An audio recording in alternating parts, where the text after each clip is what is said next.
She introduced me to the board as her assistant.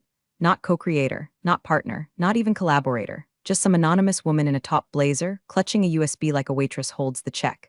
Chloe handles logistics, Claire said, not looking at me. And coffee. She's got a talent for pouring it without spilling. That was the moment I realized she wasn't just delusional, she was dangerous. The man across from me, venture capitalist with the kind of haircut that cost more than my rent, nodded politely, but his eyes lingered. He recognized me. From the MIT panel, from the Wired feature, from my keynote in Berlin 2 years ago. But he said nothing. They never do. Men like him love watching women implode without having to nudge the wreckage. Claire clicked the remote and began her pitch. And I mean my pitch. Slide by slide, she walked through thermal adaptive fiber networks, electrotextile memory threading, the same diagrams I sketched on a bar napkin, while sobbing into a whiskey at 3 a.m. in Bushwick. She even used the same fake use case demo I once mocked up for DARPA. Smart combat suits that regulate core body temp in shifting climates. Claire said the phrase neurologically attuned like she understood what it meant. She didn't. She just liked how it sounded when paired with synergy. Everyone clapped. The CEO leaned back like he'd just witnessed the second coming. One of the junior partners whispered she's going to land defense with this. I sat still, unblinking like prey before the pounce. She thought I was broken, that I had no proof, no documentation, no fight left. What she didn't know was this: 5 days ago a manila envelope arrived at my apartment. No return address. Inside was a 32 GB flash drive. On it, a video file. Blurry. Time-stamped, dated from 18 months prior. Claire, in my lab, alone, holding my blueprints, snapping photos. The file was titled, "Hope You Know What to Do." I hadn't told a soul, not even my lawyer, not yet, because war isn't declared with a press release. It's whispered in the halls of power, and today wasn't about exposing her. Today was about watching her rise just high enough to make the fall lethal. So I smiled, poured her coffee, watched her bask, and waited. 3 years ago, she cried on my bathroom floor because her startup folded and her boyfriend left her for a woman who sold artisanal pickled juice in mason jars. Her mascara made Rorschach stains on my tile. I gave her my couch, my charger, my last bottle of Malbec. I even gave her access to my prototype lab. Claire called it the kindness chapter. I called it stupid. Back then, I believed in family the way children believe in superheroes, irrationally, with both hands outstretched. I thought if I just kept giving, eventually she'd stop taking. Instead, she learned how to take better. She started showing up at my pitch meetings, said it looked more legit if I had someone blonde and peppy nearby, that her marketing background would round me out while I handled the nerd stuff. She smiled when I got flustered during Q and N, laughed off my imposter syndrome like it was quirky, not crushing. Then came the interview, Wired, digital exclusive. They wanted the duo who disrupted the textile wearable sector with a thermoregulating fabric that thinks. I wrote the code. I engineered the polymers. Claire did her hair. The article came out 2 weeks later. I was quoted once about needing more sleep. She was on the cover, arms folded. Headline, "The Girl Who's Changing Your Clothes and Your Climate." That was the first time I didn't talk to her for a week. The second was when the grant money disappeared. A $250K innovation stipend, gone overnight. She said she forgot to mention she moved it to a more liquid-friendly account. The LLC tied to the deposit wasn't our startup, it was hers. That night I locked the lab, switched passwords, rebooted the GitHub, but it was too late. Files were already forked, renamed, repackaged. The betrayal was clinical. Like watching a dog walk on two legs, you're not even angry at first, just confused it happened at all. She vanished for months, no calls, no emails. Then last week she sent me a meeting invite. Subject, let's make history. Location, Boardroom, 17th floor. Time, Monday, 9 a.m. I stared at the screen so long my eyes went dry. She had no idea I was coming. She had no idea who else had my back now. 'Cause the man who gave me that envelope, he didn't just send the video, he sent two. The second video wasn't shaky or time-stamped. It was crisp, intentional. A clean desk, good lighting, and Claire sitting across from a man in a pinstripe suit, grinning like a cobra in a petting zoo. "We'll fast-track the licensing once Chloe's out of the picture," she said, voice syrupy, businesslike. "She's volatile, prone to emotional spirals. Won't survive the pressure once the press hits." She leaned in, too proud to notice the mic clipped to her lapel. "The patent I filed, it's not clean, but it's buried deep. If anyone checks, I'll say we filed jointly and she ghosted. Women ghost each other all the time. It's not exactly the SEC." The man chuckled. "You're cold, Claire." She raised her wine glass. "I'm efficient." The file was named Efficiency 1, MP4. I stared at the footage so long my laptop battery died under it. I didn't move, didn't blink. I just felt it all calcify in my chest, every missed credit, every shrunk-down quote, every damn time she called me emotional like it was an insult, not a symptom of working 3 jobs to fund the tech she now sold as hers. I didn't cry. I uploaded the video to a private drive, created a QR code, tucked it behind a dead link on my own portfolio site under contact for press kits. Let it sit there, quiet, unassuming, just like me. Now here we were Monday morning. Claire was floating in her dopamine-fueled ego cloud, oblivious to the storm barreling straight at her skull. Can we move forward with next steps? She asked the CEO, crossing her legs like a CEO herself. I've already scheduled press rounds. Vogue Tech wants a feature. If we close by Friday, I can fast-track licensing to mid-tier manufacturers in Europe. The room was impressed. They always are when someone's confident enough to lie well. I cleared my throat, the kind of sound that isn't loud but lands. Claire turned, startled, like she'd forgotten I existed. Her eyes flinched for half-second before she recalibrated into charm mode. Oh, Chloe, she purred. You wanted to, distribute those reports? I looked at her. And at the board? Actually, I said I brought something different. I reached into my bag and pulled out a small stack of folders. Custom printed, each stamped with the logo of ICMV Industries. I handed them out slowly, one by one. Inside, a timeline, my patent filing, early-stage prototypes, version code check-ins, and for the finale, a QR code on the back page. Before you make any commitments, I said, locking eyes with the chairman, might want to review the original ownership data. Claire was frozen, face pale, knees locked, her breath shallow enough to whistle. The CEO scanned the code with his phone. He didn't blink for the full 90 seconds it took to watch the video. Then he looked up at Claire and said flatly, "Did you think we wouldn't vet?" She stammered something about confusion, collaborative workspaces, sisterly synergy. But it was too late. The boardroom smelled like scorched opportunity, and I hadn't even hit play on the second video yet. She tried to talk over the silence. That twitchy, desperate monologue people launch when they realize the floors caved in under their stilettos. Let's not get dramatic," Claire said, voice all breath and no bass. "Look, Chloe and I, sisters, right? We've always shared ideas. This was just a miscommunication, a clerical error. I can call the patent office today, have it updated. We're family." She said family like a curse she was trying to reverse mid-sentence. But the room had already shifted. You could feel it. The atmosphere had that frozen, electric thrum of a crash nobody wanted to be near, but everyone wanted to witness. A few execs were side-eyeing their phones. One guy coughed just to fill the dead air. I didn't move. I just sat back and let the shame swirl. The chairman turned to me. "Miss Rowan, Chloe, this ICMV Industries filing, it's valid. Registered 2 years ago," I nodded once. "With independent verification from 2 IP attorneys. And before anyone asks, yes, I still retain the full rights, including exclusive licensing terms." Claire's application was fraudulent. I turned then directly to her. "You didn't even change the layer names on the schematic file, Claire. One of them still said Chloe Alpha Draft 3 AM Final PSD. You stole it tired." That cracked the room open. Few half-suppressed chuckles. The kind that say we were rooting for you, but damn, you're sloppy. Claire's mascara was sweating now. She reached for her water, knocking the glass slightly before gripping it with both hands like a hostage negotiator. "I was just trying to help," she whispered. "No, you were trying to replace," I replied. "And you're not built for what you stole." She opened her mouth again, but the chairman raised a hand. His voice was ice calm. "Claire," he said, "you're aware that falsifying IP ownership in a licensing negotiation can constitute fraud, correct?" Her throat worked like she was trying to swallow a pine cone. "Until legal concludes their review," he continued, "I'd advise you to cancel all pending press appearances and clear your calendar for compliance interviews." Claire made a sound. Half breath, half laugh.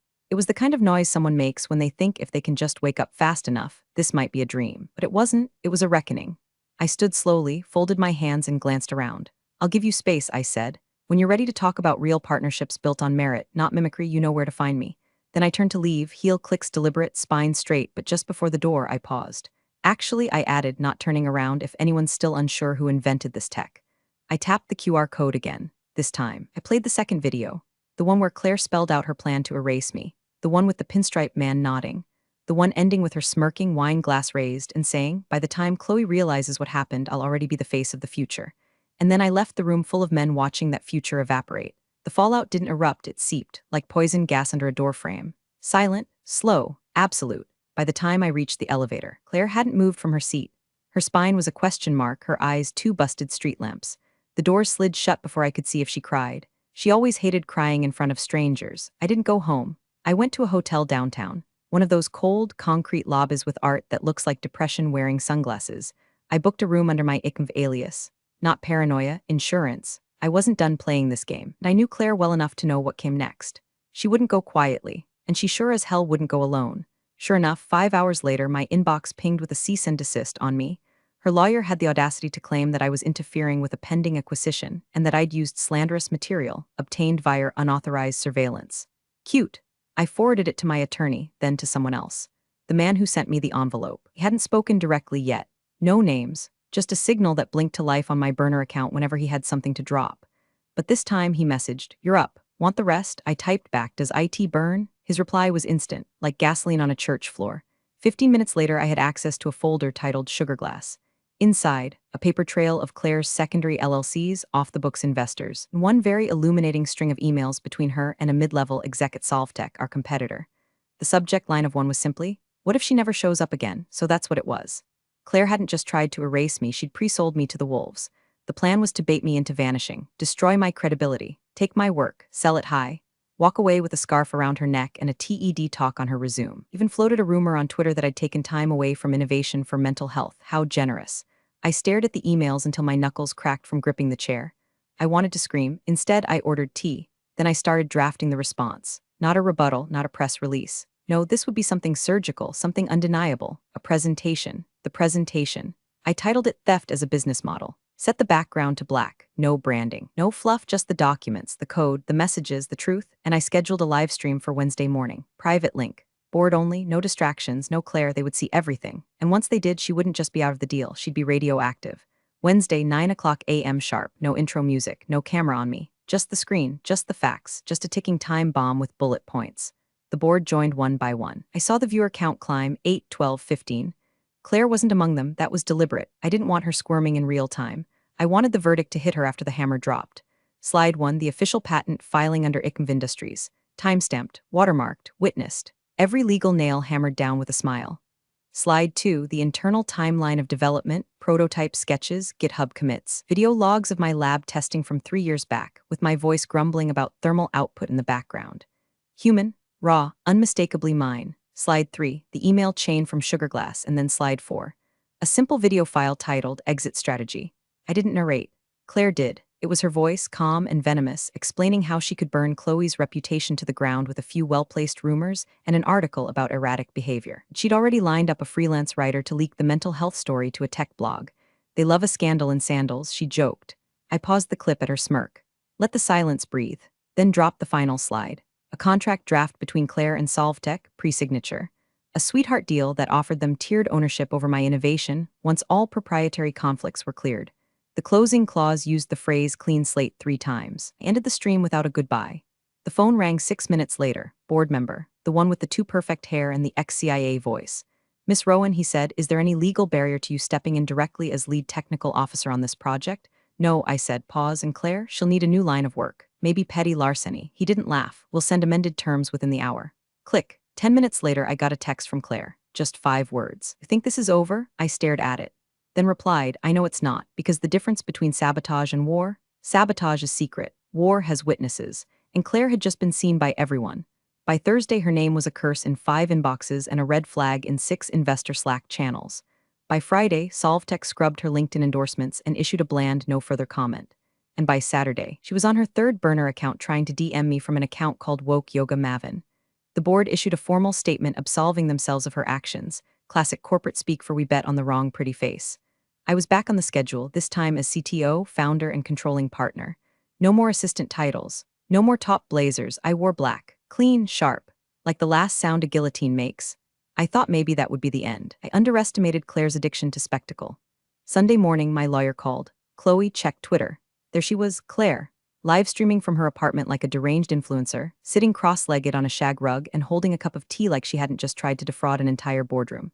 The caption read, Let's talk about slander. Sister's nail polish hash invent her's hash truth hour. She was spiraling, and I could smell the Chardonnay through the screen. I made mistakes? Sure, who hasn't? But this narrative that I'm some kind of corporate thief, it's misogyny, it's jealousy, it's Chloe weaponizing trauma to manipulate. I clicked out before she finished the sentence.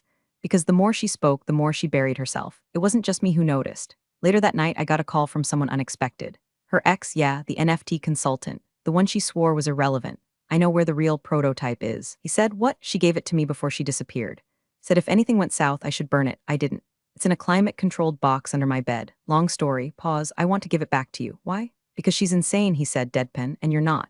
Also, I read your code. That suit is genius. So Monday, I drove out to Jersey in a rented Honda with 3 contracts in the glove box and a baseball bat under my seat just in case. He handed me the box without flair. Said, hope you finish it this time. Then shut the door like we were old roommates and not 2 war survivors trading artifacts. Inside the box, my original build, serial number intact, 1 small scorch mark on the thermal pad, a burn I remembered giving myself in month 7. I held it like a relic, like proof. Claire hadn't just stolen plans. She tried to erase the past. Too bad I just brought it back. press release went out Tuesday at 10:04 a.m. sharp. ICMV Industries reclaims original prototype. CEO Chloe Rowan announces global licensing deal with NanoX Europe. No drama, no fireworks, just facts like a scalpel to the throat of every rumor she ever spread. Attached was a photo of me holding the prototype, burn mark visible, serial number gleaming. I didn't smile. I didn't need to. Claire went dark for 48 hours, and a Medium article surfaced under the title, My Side of the Story, Innovation, Sisters, and Survival. It was 2,000 words of revisionist poetry. She called herself a muse, said she brought emotional structure to a chaotic genius, claimed I imploded from pressure and she stepped up out of necessity. She even framed the theft as an act of love, said she was protecting my legacy by delivering it to the world. She signed it, Claire Rowan, founder of the future. I didn't respond publicly. I didn't have to. The board did. 4 hours later, they issued a cease and desist. Every publication that shared her article pulled it down before sundown, and Solvtech's general counsel sent her a very polite death sentence in legalese. But the real blow came later. I was backstage at a private innovation summit in Vienna when the alert hit my phone. Claire had launched her own product line, cheap knockoff thermals, non-regulated, questionable wiring. She'd called it Rowan Glow. It short-circuited in a beta test. One model overheated during a fitness demo and melted straight through a treadmill. The video went viral in under 2 hours. Headline, Founder's Faux Pas, Claire Rowan Smartwear torches brand and floor. By midnight, her LLC was flooded with refund requests, regulatory inquiries, and one very poetic class action threat from a CrossFit gym. Meanwhile, I was on stage, shaking hands with 3 new partners, all of whom used to ignore my calls when Claire was the face. After the summit, I returned to my hotel, poured a whiskey, and logged into the company's Slack. Pinned at the top was our new mission statement. I hadn't written it. One of the interns had, but I left it there. We don't burn bridges. We wire them to light up when walked on by liars. As for Claire, last I heard, she was trying to sell bath bombs on Etsy under the name Glow Sister Co. I didn't block her.